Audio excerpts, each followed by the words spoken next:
A decade earlier, a young America had been torn apart by a civil war, and now, in 1874, she was moving forward by moving across North America's vast and beautiful Great Plains.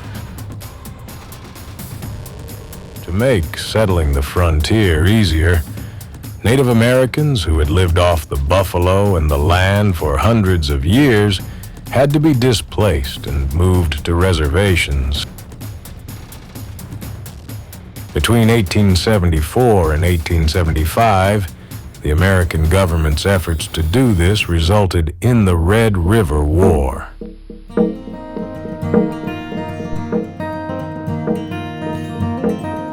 As many as 20 engagements between the U.S. Army and the Southern Plains Indians may have taken place across the Texas Panhandle region.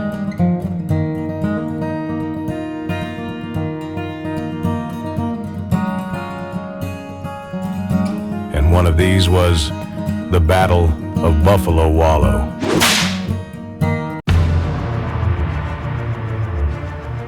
Nelson Appleton Miles, a general in the Union Army and a veteran of the Civil War's Appomattox campaign, was given charge of a punitive expedition to push the Indians from the plains into the Indian Territory of Oklahoma.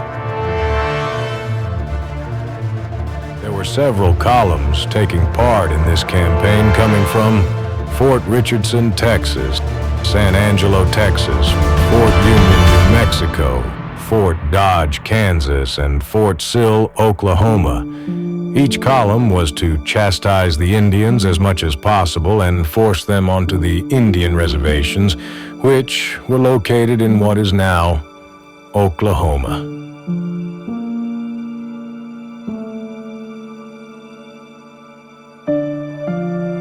During this time, Miles was camped with his men at McClellan Creek. Running short of supplies, he sent Captain Willis Lyman to Camp Supply for resupplying.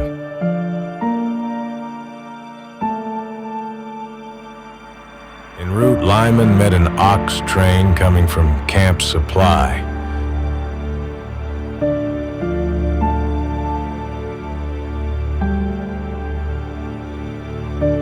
Reprovisioning Lyman turned around to head back to Miles and the men at McClellan Creek.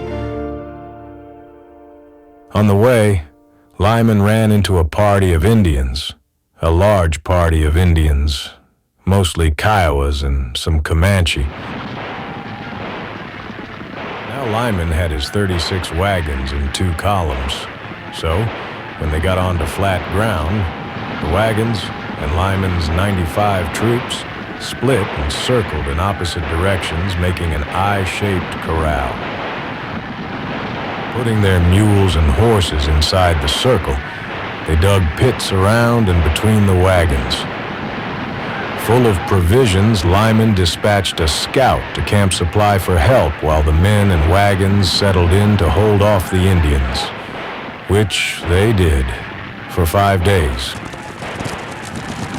When help arrived, the Indians fled, but Lyman was late and far to the southwest, in their camp on McClellan Creek. Miles and his men were hungry.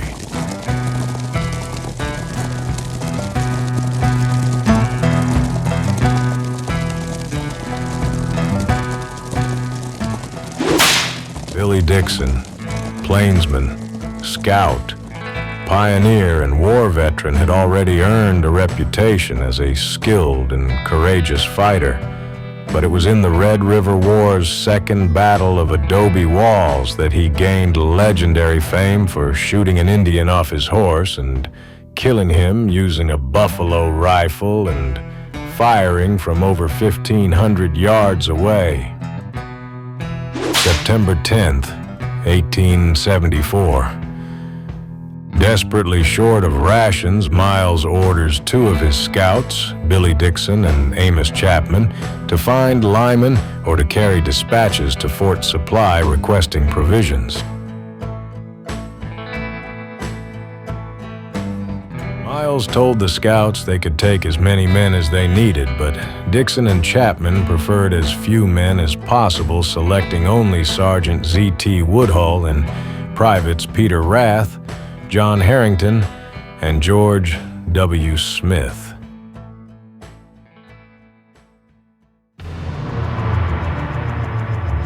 For most of the first 2 nights out from camp, we traveled, resting in secluded places during the day. Indian war parties were moving in every direction, and there was a danger of attack at every turn. The first day of travel for Dixon and his men went pretty well, but on the second day, at about 6:15 in the morning, the troopers went to a considerable rise and was looking around. And when they got to the top of the rise, what they saw was the Indians that had ceased firing at the wagon train, and they were heading back to their families. After spending most of the week fighting Lyman's well-provisioned men 7 miles back, the band of Indians, of which the infamous Santanta was one, didn't consider 6 men on horseback a big deal. In addition, the natives had burned the entire area, preventing cavalry horses from foraging, fed only oats and corn if they could get it. Cavalry horses were no match for the well-fed, muscled, fast, and powerful Indian horses. The Indians saw the small band of men at the moment. The men saw the Indians. Quickly surrounded, Dixon knew they were in a trap. Realizing their odds were better on the ground than on their horses, the soldiers dismounted and handed their reins to George Smith. Smith, a cavalry horse holder, was trained to hold the reins and lie in the grass, but since the Indians had burned the grass, there was nowhere to hide, and Smith was quickly shot. The Indians seemed to feel absolutely sure of getting us, so sure, in fact, that they delayed riding us down and killing us at once, which they could easily have done. But they prolonged the early stages of the fight merely to satisfy their desire to toy with an enemy. The Indians started circling around at a distance, trying to draw fire and trying to cut them off. Well, they were doing the best they could with no cover whatsoever. Now they had on light jackets and they had on coats, they had food, they had 200 rounds per man on the horses. And they were carrying what they normally carry, which is about 40 rounds. And then a few rounds for their pistols, which they did have some of them. The Indians carried pistols too. And they were just as equal adamant as anybody else. So anyway, eventually, after several hours of playing cat and mouse, because the Indians were having a good time, and they were wanting to count to coup, touch you. I'm going to touch you. If I'm brave enough to touch you and get away, that's the ultimate.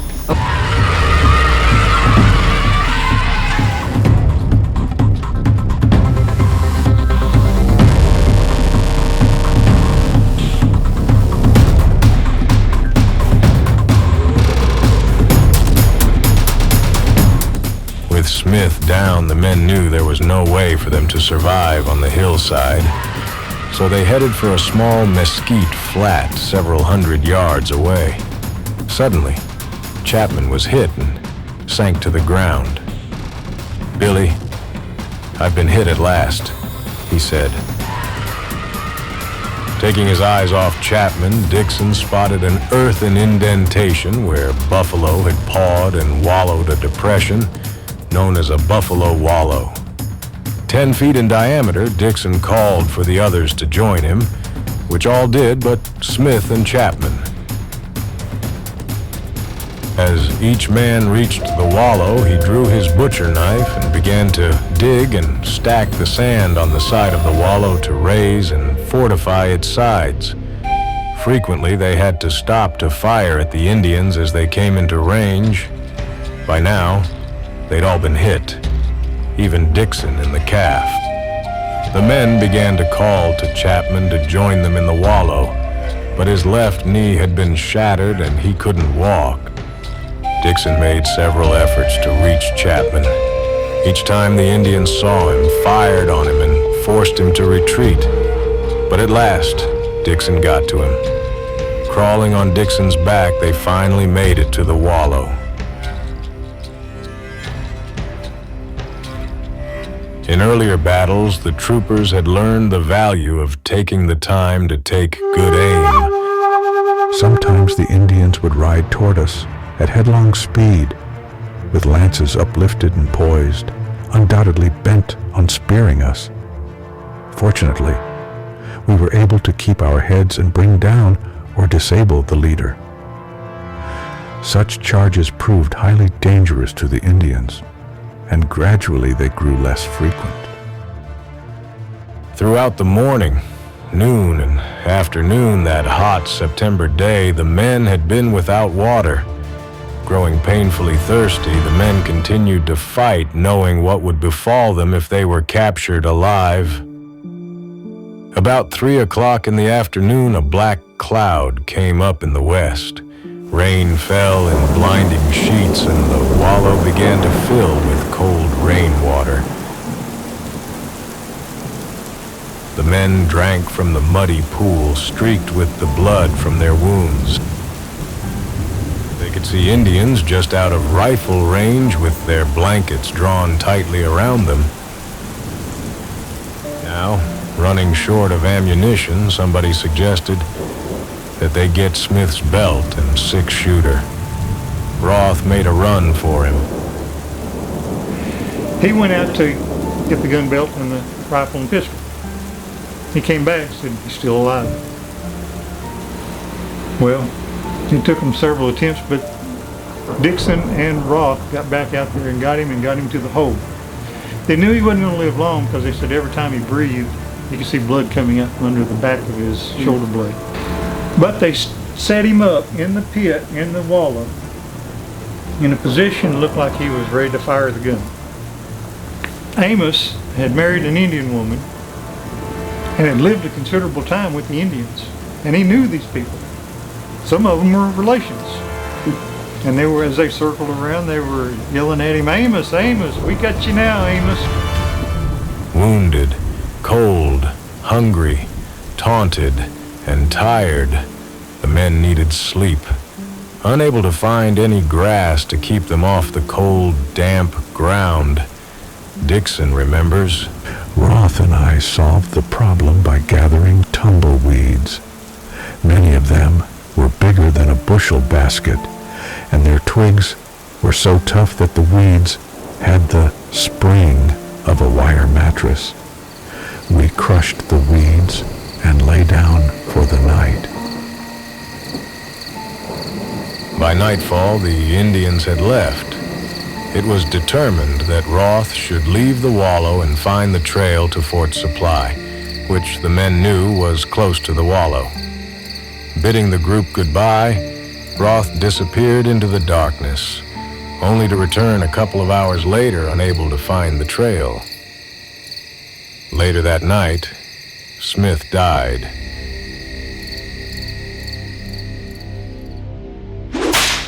The sun rose clear and warm the next morning. This time, it was Dixon who set out to find the trail. After scarcely more than half an hour, he found it. Constantly checking for Indians, he hurried along the path. Then, Dixon checked himself at the sudden sight of an outfit that covered about an acre of ground, 2 miles or so from his location. Moving toward him, Dixon was able to see they were troops.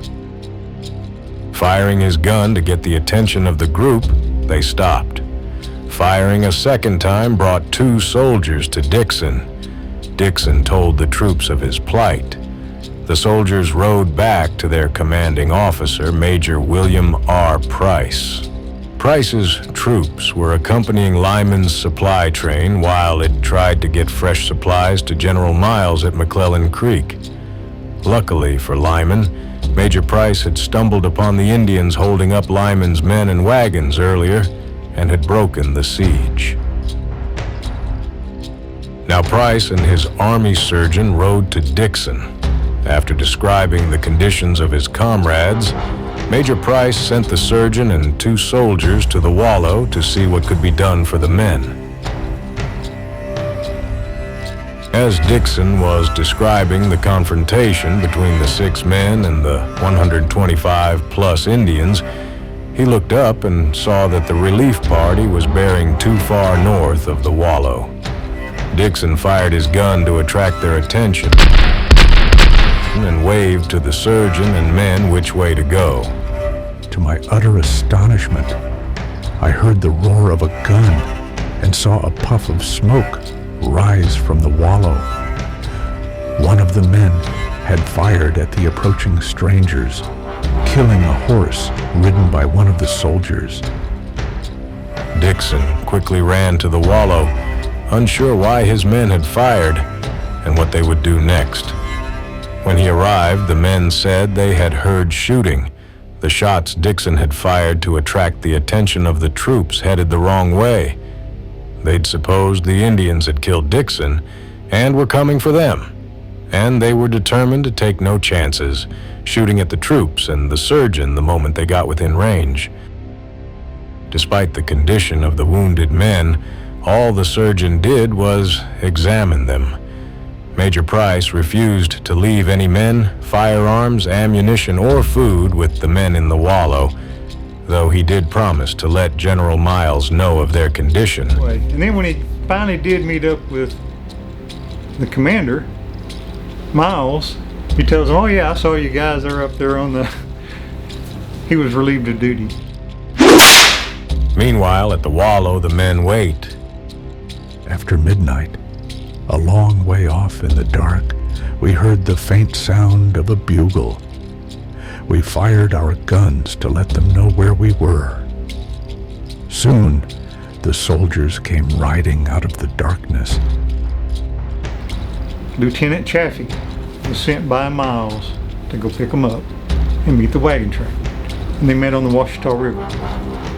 Takes them to the Washita River, and then takes them on to Camp Supply, where Amos Chapman had his right leg removed below the knee, where the others were treated.